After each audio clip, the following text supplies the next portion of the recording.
Terciduk terima 3 dus pempek, pegawai KPK diberhentikan, kiriman hadiah saat tugas di Palembang.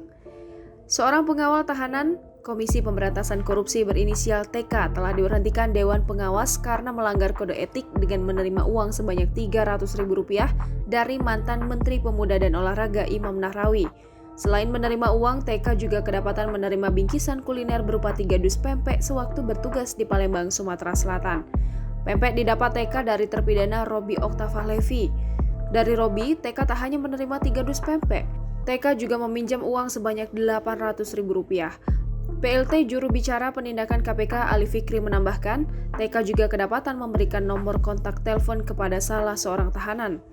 Diberitakan Senin 21 Desember 2020 ini, Dewan Pengawas KPK telah menjatuhkan putusan kepada TK selaku pegawai tidak tetap pengamanan dalam Biro Umum dengan sanksi berat berupa pemberhentian tidak dengan hormat sebagai pegawai Komisi Pemberantasan Korupsi. Berdasarkan persidangan etik Dewas KPK, TK telah terbukti melakukan pelanggaran kode etik yang diatur dalam Pasal 4 Ayat 1 huruf G dan H, serta Pasal 4 Ayat 2 huruf A Peraturan Dewan Pengawas Nomor 02 Tahun 2020 tentang penegakan kode etik dan pedoman perilaku Komisi Pemberantasan Korupsi. Pengadilan Tinggi DKI Jakarta menolak banding yang diajukan mantan Menteri Pemuda dan Olahraga Imam Nahrawi.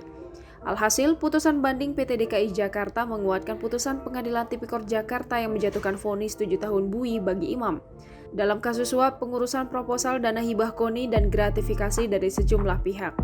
Majelis Hakim yang memutuskan terdiri dari Ahmad Yusak selaku Hakim Ketua, serta Berlafat Akbar dan Reni Halida Ilham Malik selaku Hakim Anggota. Putusan tersebut dibacakan pada Kamis 8 Oktober 2020 kemarin. Pada pengadilan tingkat pertama, Imam Nahrawi divonis hukuman 7 tahun penjara dan denda 400 juta subsidiar 3 bulan kurungan. Majelis Hakim Pengadilan Tipikor Jakarta saat itu juga menjatuhi hukuman tambahan berupa kewajiban membayar uang pengganti senilai 18 miliar rupiah.